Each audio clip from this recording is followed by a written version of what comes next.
De nuevo, justo antes de morir, hizo que le trajeran pan.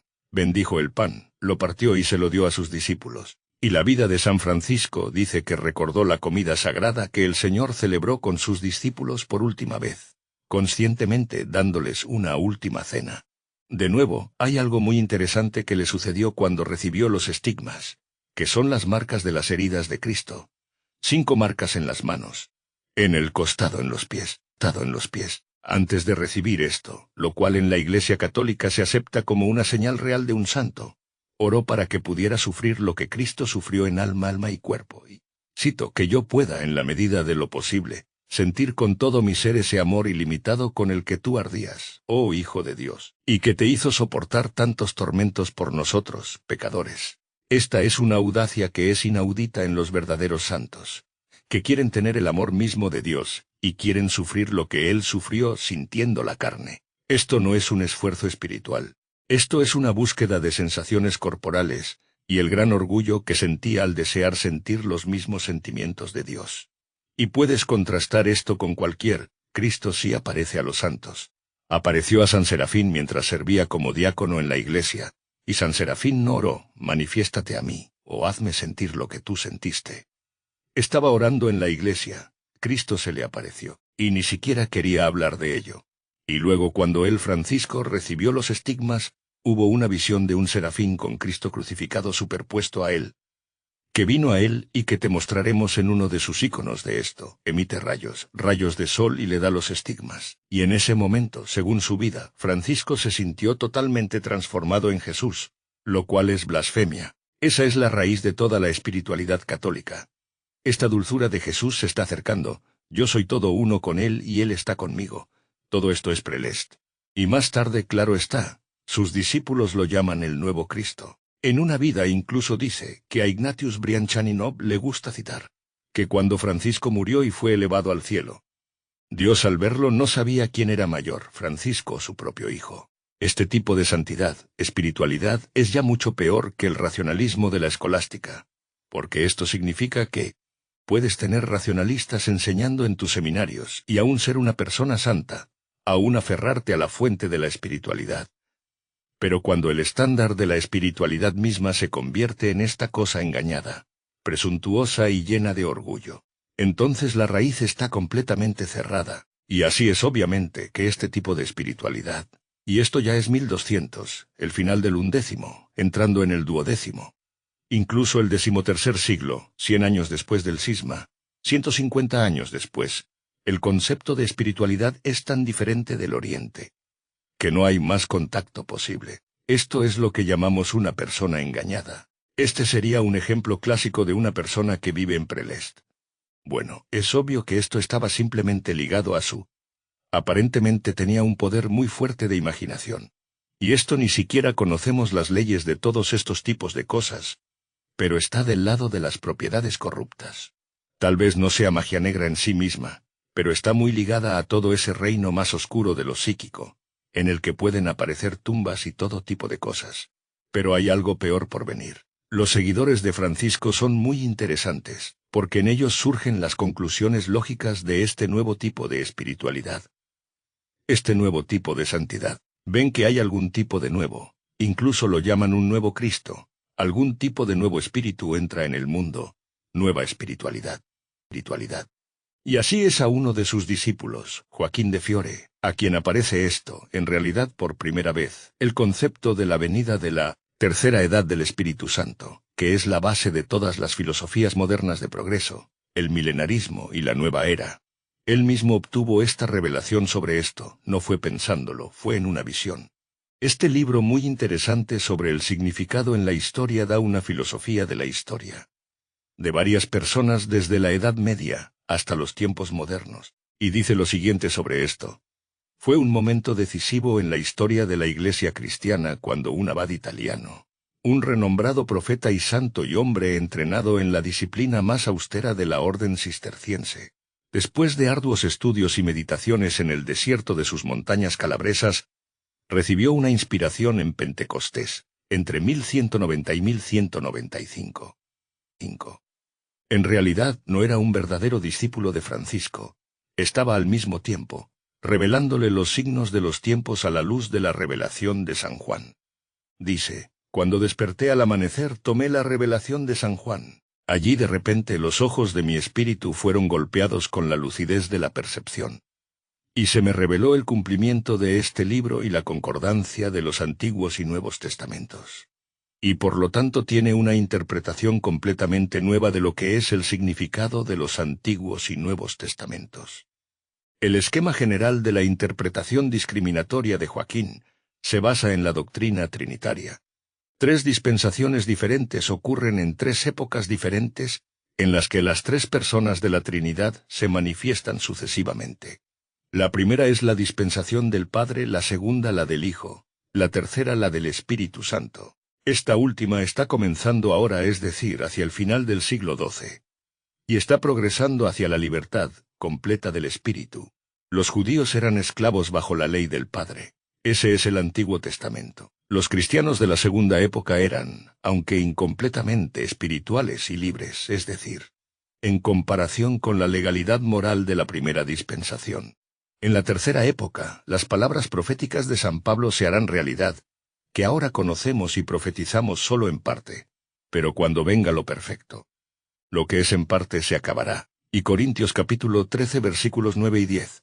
Y dice Joaquín, ya podemos aprehender el desvelamiento de la liberación final del Espíritu en su plenitud. La primera época fue inaugurada por Adán en el miedo y bajo el signo de la ley. Desde Abraham, ha dado fruto para ser cumplida en Jesucristo. La segunda fue inaugurada por Ucías en la fe y la humildad bajo el signo del Evangelio. Desde Zacarías, el padre de Juan el Bautista, ha dado fruto para ser cumplida en tiempos futuros. La tercera fue inaugurada por San Benito, porque estaba muy orientado monásticamente. En amor y alegría bajo el signo del Espíritu. Ocurrirá con la reaparición de Elías al final del mundo. Las edades se superponen. Arte medieval podemos mirar el arte y ver algo muy interesante, porque aunque la iconografía, el estilo iconográfico nunca se desarrolló completamente en Occidente, en Italia sí lo hizo. Había una tradición iconográfica, y tenían muchas iglesias en Rávena, y así sucesivamente que están en estilo iconográfico. Pero en este momento lo que tenían en Italia comenzó a transformarse. Ya vemos en uno que se considera todavía muy en la tradición bizantina. Se supone que tiene un poco de tradición restante. Hay un pintor llamado Duccio que vivió en la misma época de 100 años después de Francisco. A finales del siglo XIII. Podemos ver en esta pintura que ilustra. Cristo se ve muy bien, muy sereno y calmado. Es obviamente una influencia bizantina. Y ya allí los rostros están comenzando a introducir un poco de interés humano. Están muy dibujados psicológicamente de manera agradable. Pero era muy agradable en comparación con más tarde. Ya sabes, crucifixiones sangrientas y demás. Es muy sereno y calmado, casi parece bizantino. Ese es Duccio que viene antes de este gran cambio. Y hay otro de él, 2 más de él, crucifixión y una Madre de Dios con niño. Y ya ves, mira estos rostros en los ángeles, son personas. Miras a los ángeles, no querubines, aún no se han vuelto decadentes. Pero son personas que tienen características psicológicas muy definidas. Tal vez alguien posó para la pintura. Y ves todo tipo de interés humano. Ya sabes, las personas están mirando de varias maneras, tristes y mirando alrededor. Y ya el modelo, el tipo de iconografía se está perdiendo. Hay algo, una especie de nuevo principio entrando. Pero cuando llegas al siguiente pintor del que hablaremos, el que fue contemporáneo con, bueno, en realidad al mismo tiempo, porque estaba preservando más el estilo antiguo. Pero hay un pintor que es más típico de esta época llamado Giotto, que estaba muy estrechamente ligado a Francisco, porque fue comisionado para pintar su vida en la Basílica de Asís. Pero en él un historiador dice, la pintura ya no era un eco de la tradición, sino que se elevó de inmediato a la dignidad de la invención. El arte ya no trabajaba sobre modelos convencionales, abstractos e ideales. Sus modelos iban a ser las realidades de la naturaleza. La representación de la vida real iba a convertirse en el objeto de toda la pintura. Y por lo tanto se le llama una revolución artística. Y es bastante apropiado que el nuevo tipo de santo ya tenga un nuevo tipo de icono. Que ya no es un icono sino una pintura religiosa. Falsa iconografía. Falso santo da lugar a una falsa iconografía. Añade muchos elementos de la vida cotidiana. Este es el comienzo de esta cosa que ves más tarde en la pintura renacentista, donde todo tipo de escenas pintorescas de la vida cotidiana. Incluso ves una crucifixión de Cristo en el corazón de Bolonia o algo así. Esto es para mostrar que estamos, combinación de actualidad y demás. Pero puedes ver en estas pinturas de Giotto cuán lejos está incluso de Duccio. Aquí hay una llamada el llanto de Cristo. Si miras de cerca especialmente ves que los rostros son muy viciosos, algo viciosos y muy extraños. Todavía es una pintura religiosa reconocible, no tiene todos los hils. Más tarde, pero ya se ve muy extraña, no en absoluto estilo iconográfico. Y Francisco recibiendo los estigmas ya es una especie de prelest. Aquí está la misión que obtuvo directamente de sí mismo. Es demoníaco. Cristo en el serafín, esta cosa extraña es esta cosa demoníaca, es un icono de Francisco. Y esto es algo al mismo tiempo. Ya ves todos estos diferentes tipos de rostros. Obviamente está tratando de capturar psicológicamente. Terrenal, aspectos terrenales de estas personas. Cristo es un Cristo aún reconocible, pero tiene a todas las demás personas con estas pasiones estos. Eso no son iconos, estudiante. Todavía hay un remanente aquí, porque notas las 3 estrellas en la Madre de Dios, todavía un remanente colgando, Pero mostraremos en una conferencia posterior. ¿Qué pasó en el Renacimiento cuando el arte se volvió completamente loco? Ya puedes ver aquí el principio de por qué. Cómo comienza a perderse. Los elementos pintorescos comienzan a entrar, y toda la idea de un icono siendo el santo como es en el cielo se pierde. En cambio es el santo como es en la tierra, una figura terrenal. Incluso comienza a incluir todo tipo de cosas terrenales. Y en el Renacimiento veremos que incluso el arte religioso ahora se convierte en un vehículo para una religión completamente diferente. Política y un aspecto final deberíamos tocar muy brevemente, es la esfera política. La idea de un imperio bizantino se perdió. ¿Qué es el imperio? El imperio no es algún tipo de institución mística. Es más bien esa institución política que providencialmente permitió la propagación del cristianismo. Y una vez que el imperio fue bautizado se convirtió en cristiano. El emperador debía proteger la religión para su pueblo, y dar el primer ejemplo de vida religiosa. De modo que las instituciones se cristianizaron. En este mundo, por supuesto, nunca puede haber una cristianización perfecta de la sociedad, y no había una especie de idea romántica de hacer las cosas.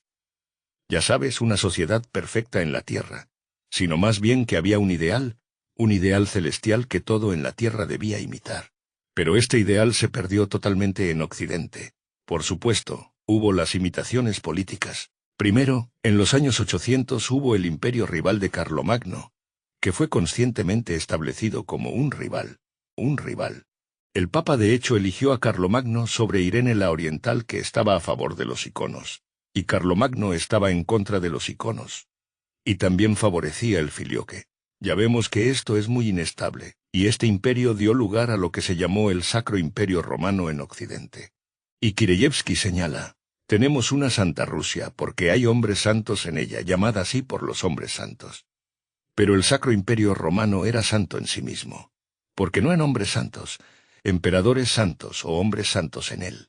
Se llamaba santo porque la institución misma se concebía como santa, y este es un intento que saldrá muy fuertemente más tarde de santificar el mundo, en el que una institución terrenal se concibe como algo santo. Las cruzadas en este momento, aunque ostensiblemente emprendidas para expulsar a los infieles del Este, en su efecto práctico, la función de ellas era someter al imperio bizantino y hacerlo en unión con el Papa, pero la idea política más profunda de todas en la Edad Media era la del papado.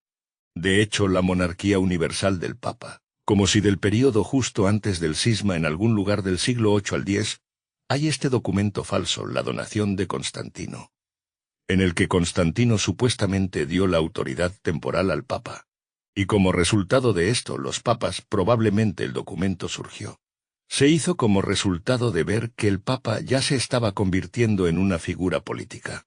Pero el resultado fue que el Papa mismo se percibe como una autoridad temporal, y como una especie de emperador en Occidente, porque el imperio en Occidente siempre fue muy débil.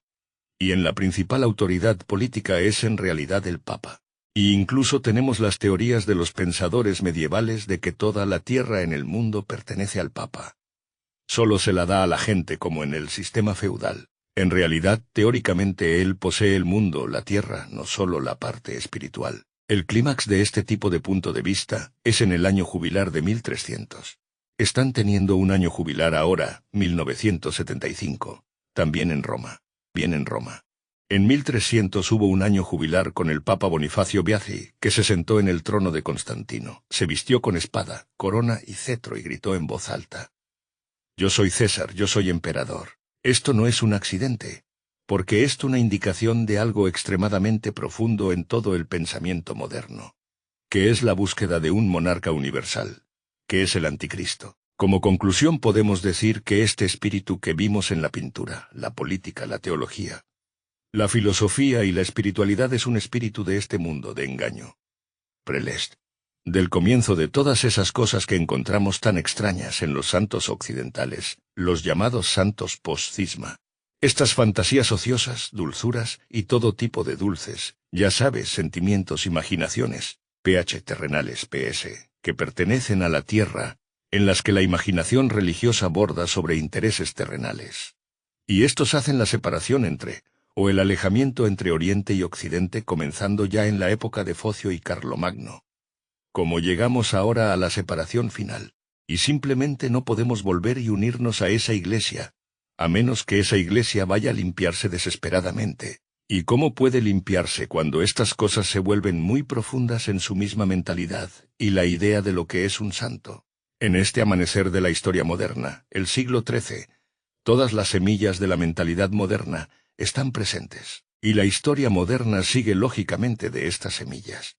Esencialmente es una cosa, la búsqueda de un nuevo cristianismo que es mejor que la ortodoxia, mejor que el cristianismo de los santos padres, que Cristo nos dio.